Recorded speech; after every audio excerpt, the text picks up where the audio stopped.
Nous sommes de retour en direct dans votre nouveau rendez-vous mensuel Business World avec Tom Benoît. Tom Benoît qui est là pour nous dire la vérité à l'endroit de l'actualité économico-financière. À l'international, cette actualité, c'est le plan de relance chinois qui commence à être connu, à être dévoilé par les autorités locales. Inévitablement, c'est la monnaie qui va jouer d'armes contre les tarifs douaniers de Donald Trump. Quelles conséquences ça peut avoir, cette dévaluation du yuan, sur la concurrence mondiale et sur les économies occidentales en particulier? Bon, déjà, ça, c'est un sujet primordial, en effet. Ce qu'on voit, c'est que les Chinois vont vouloir rester dans la course au niveau commerce, en tant que commerçants, qui vont vouloir soutenir l'économie intérieure, qui a quand même fait l'objet, on va dire, de préoccupations pour la population. Donc il y a aussi un gouvernement, malgré tout, ça c'est un petit peu nouveau en Chine, qui se préoccupe en quelque sorte d'une forme d'équilibre de vie aussi. Ça c'est assez nouveau. Jusqu'à présent, c'était on y va, faites ce que je dis et il faut avancer, on réfléchira plus tard à ce que ça peut nous apporter. Là, il y a un petit peu une accalmie, on va dire, une période où on se préoccupe de l'équilibre, et notamment sur l'immobilier, puisqu'il y a eu Evergrande l'année passée, donc ça... Et le plan de relance porte beaucoup sur l'immobilier, d'ailleurs. La première partie, le premier pan de ce plan de relance, c'est effectivement essayer que le marché immobilier chinois ne s'effondre pas. Qui représente une grande part du PIB aussi. Et qui a induit 26%, je crois. À peu près, c'est un tiers, à peu près, voilà. C'est gigantesque. Mais surtout, comme le marché immobilier allait mal, ça induit le doute dans les ménages, dans la tête des ménages chinois qui épargnent maintenant. De l'autre côté, vous avez un Donald Trump qui ne pourra pas se permettre d'avoir un dollar faible, à mon avis. Mais qu'on ne me dise pas dans 6 mois, pourtant le dollar à un moment a un peu baissé, c'est ce que je suis en train de dire, c'est qu'il va falloir, et je l'ai dit précédemment, écouter ce que dira Trump, parce que ce que dira Trump définira l'avenir du dollar. Si le dollar... Parce qu'il y a 3 points, il y en a plusieurs, mais de réussite pour Donald Trump, c'est la bourse. La bourse ne peut pas baisser sur les 6 premiers mois aux États-Unis. Si la bourse américaine commence à battre de l'aile, ce sera un échec pour Donald Trump. C'est sûr. Si, avec un programme qui est au départ, avec l'effet élastique en quelque sorte, quelque peu inflationniste, moi je pense pas qu'il le soit. Il paraît qu'il... Enfin, oui. Moi je dis quelque peu, justement, parce que j'entends... Oui, bien sûr. Ah oui, mais si on écoute ce qu'on lit ici... Non, mais allez-y. Si, non, mais je plaisante, effectivement, voilà. En tout cas, il sera inflationniste. Beaucoup, voilà. peu. Mais effectivement, j'ai beaucoup lu et entendu ici des personnes nous dire pardon sur des plateaux, le programme de Trump va être inflationniste en étant protectionniste, en favorisant les économies locales, c'est-à-dire, comme je le disais, toutes les petites sociétés cotées également, vous êtes à long terme inflationniste. Alors ça veut dire que moi je comprends absolument rien à l'économie et à la finance. Par contre, il peut y avoir une petite piqûre effectivement sur les premiers mois. Et comme, étant donné qu'il va y avoir ce pic légèrement inflationniste, il ne faut pas que le dollar soit trop faible. Donc ça veut dire que Trump va quand même porter une attention à ce que le dollar soit maintenu et reste à un certain niveau. Donc voilà ce qui va se passer entre Chine et États-Unis, et du point de vue monétaire. Et ce qui est intéressant ensuite, c'est la déclaration de Trump. Je parle beaucoup de Trump, même si vous me posiez une question sur la Chine, mais parce que c'est vraiment c'est lié. Voilà, c'est une réponse à l'attaque de Donald Trump sur les tarifs douaniers. Et Donald Trump également qui dit je somme les pays des BRICS de ne pas créer de monnaie qui puisse déstabiliser le dollar. Et pourtant, moi, je pense que tous les pays des BRICS vont se servir tôt ou tard d'un yuan numérique commun en attendant de créer une monnaie. Parce que ça, on en reparlera dans une autre émission, parce que c'est un grand sujet, mais je veux dire, je ne pense pas qu'ils puissent créer leur monnaie là, dans un avenir relativement proche, parce que c'est très compliqué, c'est surtout créer un nouveau système monétaire. Mais par contre, créer déjà une monnaie commune qui soit une unité de compte, qui ne soit pas en circulation, parce qu'il y a aussi, je parlais des Émirats précédemment, aux Émirats Arabes Unis, vous avez l'AED, l'Irham des Émirats Arabes Unis, qui est arrimé au dollar. Et les Émirats Arabes Unis font partie des BRICS. Donc il va y avoir des sujets à ce niveau-là également. Et ils ne sont pas les seuls parmi les BRICS.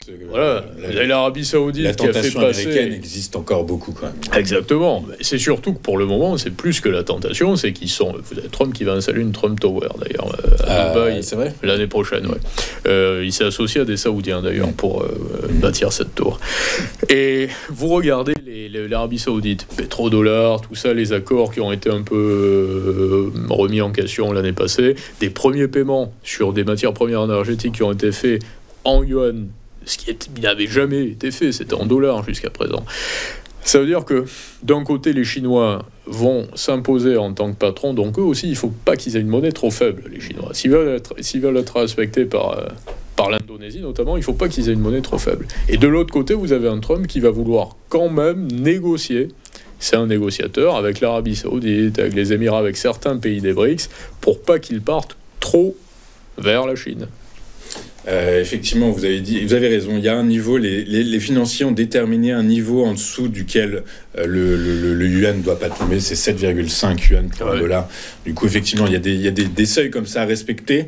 Tom, il y a un secteur en Europe qui souffre énormément actuellement, c'est le secteur de l'automobile. Oui. Le secteur automobile européen attaqué de toutes parts par les constructeurs américains, par les constructeurs chinois.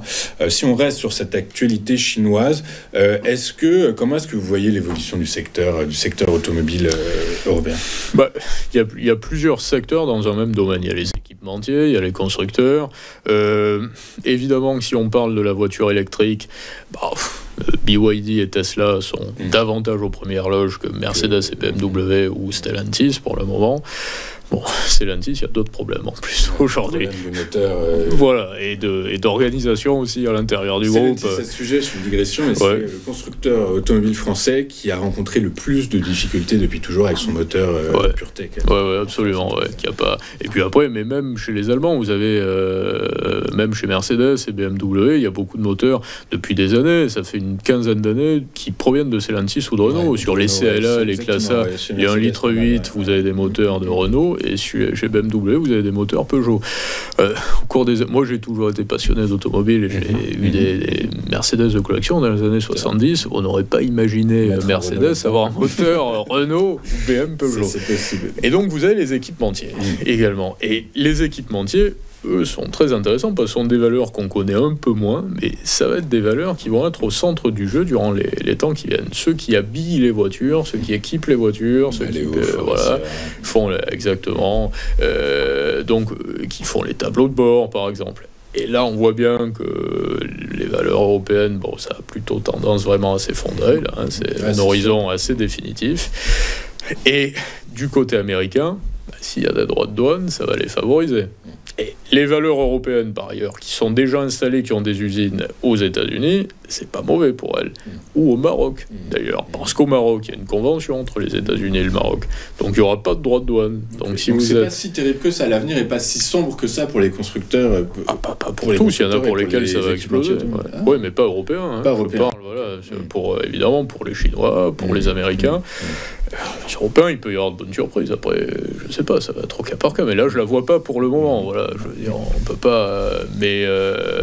là, évidemment, que sur BMW, Mercedes, Stellantis, c'est très négatif. L'horizon est très négatif.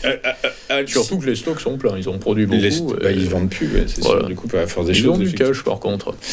Les réserves de cash de Stellantis, sont importantes, sont importantes après. Qu'est-ce qu'il vaut mieux avoir, un gros carnet de commandes ou beaucoup de cash ? Moi, à mon avis, un gros carnet de commandes. Vaut mieux être rassuré sur le futur plutôt que sur le présent, en règle générale.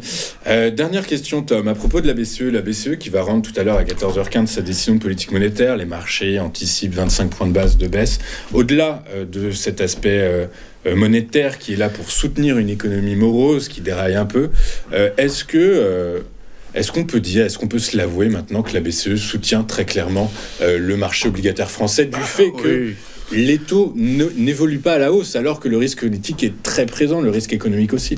Cette stabilité provient d'où ? Je crois qu'au bout d'un moment, on va se demander si la BCE est vraiment une banque centrale, finalement. Ou la banque centrale française. Voilà, et surtout si elle est une organisation politique. Parce que là, on devient vraiment, ça devient un gouvernement monétaire, en quelque sorte, qui nous dit, on sait très bien qu'il ne faut pas, mais c'est une période de crise. Et comme c'est tout le temps une période de crise, et qu'on entend ça depuis des années, là, on s'enferme dans un cercle assez infernal. J'avais dit que l'euro se porterait mal tôt ou tard à la période que l'on entame, et pour les raisons que je présageais qui se sont avérées être exactes.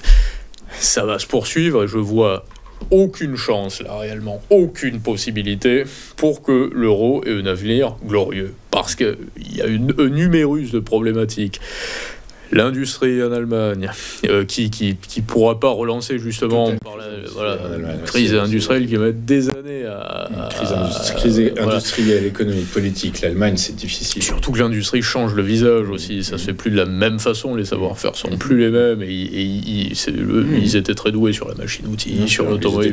Ils étaient très tournés à l'export. On ne va pas compter là-dessus. Ce qui va soutenir un peu la zone, c'est plus l'Italie, justement. Parce que l'Italie, j'en parle régulièrement en ce moment, est en train de reprendre.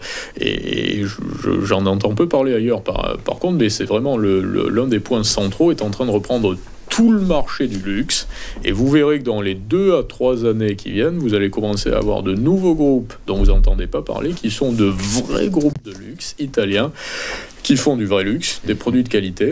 Ça ne repose pas sur l'image de marque, ils vont la créer, l'image de marque, mais ce sera beau, moins cher, et au juste prix. Et tous ces groupes-là vont monter. Donc en Italie, vous allez avoir de la croissance, ça va plus être le point noir, la lanterne rouge de l'Europe. Voilà. Exactement. Mais pour la France, oui, ça va être compliqué. La BCE, oui, soutiendra. Tom, on arrive à la fin de notre émission. Une dernière question, comme ça la boucle est bouclée. Oui. Vous nous avez parlé ETF, vous nous avez parlé luxe. Est-ce que, si on rebondit sur cette question des ETF, la pharmacologie, ok, et le luxe italien, pareil. Oui, sur les ETF sectoriels, oui, sur ces secteurs. Oui, après, c'est difficile de trouver exactement, voilà. Bien sûr, mais c'était pour boucler cette émission. Mais même sur le Bitcoin, vous allez avoir beaucoup plus avant. C'est sûr, le Bitcoin. Bitcoin qui, pour l'instant, les ETF spot ne sont pas autorisés en Europe, enfin ailleurs qu'aux États-Unis, donc on verra tout ça. Mais évidemment qu'il y a des leviers un peu partout. Il faut savoir les identifier. Pour ça, ça viendra vite, va. Exactement. Merci beaucoup, Tom. Merci à vous. Avec nous, Tom Benoît, vous êtes économiste, essayiste, rédacteur en chef du magazine Géostratégie Magazine, qu'on peut trouver sur Internet. Absolument, je crois. exactement. Écoutez, merci pour tout. C'était Business World, notre nouveau rendez-vous. On se revoit le mois prochain. On se revoit le mois prochain avec plaisir. Merci beaucoup, Tom. Merci à tous et merci à vous. Merci, au revoir.